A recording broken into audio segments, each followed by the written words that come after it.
They got to start winning these games, though. Here's 1-4 in their last 5. Here's what he's got to say after this one. Kevin, we saw a lot of coaching out there on the floor tonight. Even if it's following a disappointing sequence, how important is taking advantage of those teachable moments in the floor as you guys get more connected as a team? It's always good to hold each other accountable, but we try to do that. We're going to try to do that as try to tone it down throughout the game, because we want to react off of instinct and, mentally be on the same page too, so we don't have to talk about everything after each possession. So, but it's a good balance to have between, communicating and just flowing with the game, and, we'll only get better from here. You look through the stat sheet when you look at the numbers from this loss. What jumps at you the most? They shot 23 more shots than us. Even though we out-rebounded them, we had 20 turnovers. I had 6 turnovers. I'm turning the ball over too much. Brian Lewis with the New York Post.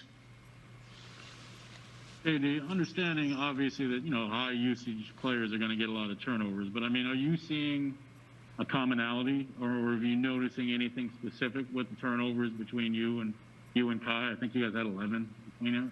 Yeah, I just think we're trying to be aggressive to make plays, and sometimes we look overzealous to make a pass, and sometimes you just gotta find a balance between knowing when to shoot, when to pass. It's tough when you're controlling the offense a lot, and I can live with 2 or 3, but 6 of them is too much for me, and I got to just tone it down if our team wants to be successful.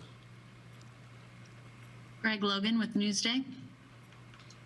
Kevin, do you sense any of your teammates kind of putting pressure on themselves to live up to the standards set by you and Kyrie?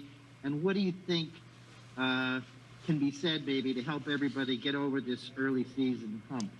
I don't know if the guys are thinking about putting too much pressure on themselves. I think everybody wants to do well out there, and there's just some mental things that we're doing that we end up beating ourselves a little bit, especially, like I said, turnovers and box outs, and 13 offensive rebounds for them. They feel like they got more than that, but it's just we all on the same page. It's about each possession, figuring it out and making sure we're communicating, but also making sure we're playing off instincts. Alex Schiffer with The Athletic. Hey, Kevin, it looked like you pulled Joe aside a couple times in the first half, and at one point the camera caught you saying, "Don't help me," to him. Is that in reference to the overhelping you guys did on defense last week and that you were alluding to, I think, against the Hawks, or was that a different matter altogether?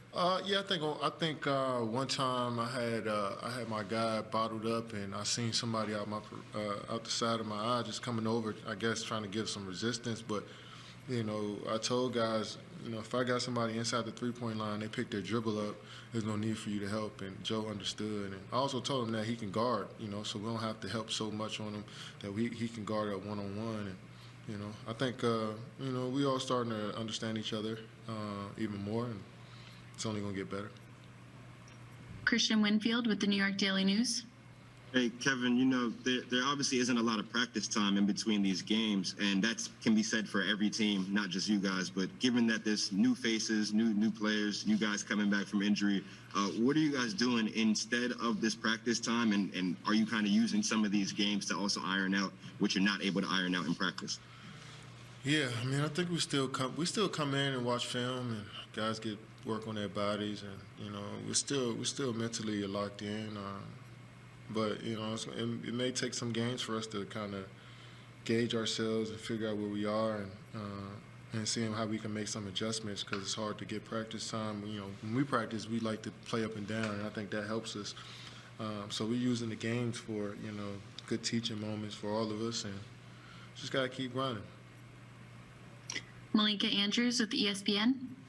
Kevin, I'm wondering if one of those teaching moments, Steve said, first-time coach, some new players kind of learning to gel. It looked like at one point maybe Steve didn't quite call a timeout quickly and had some encouragement from players on the floor to do so. Is that something that you're seeing him kind of learning that timing in real time? I didn't even see that. But Steve knows when to call timeouts, and he knows what he's doing over there. We all trust him, and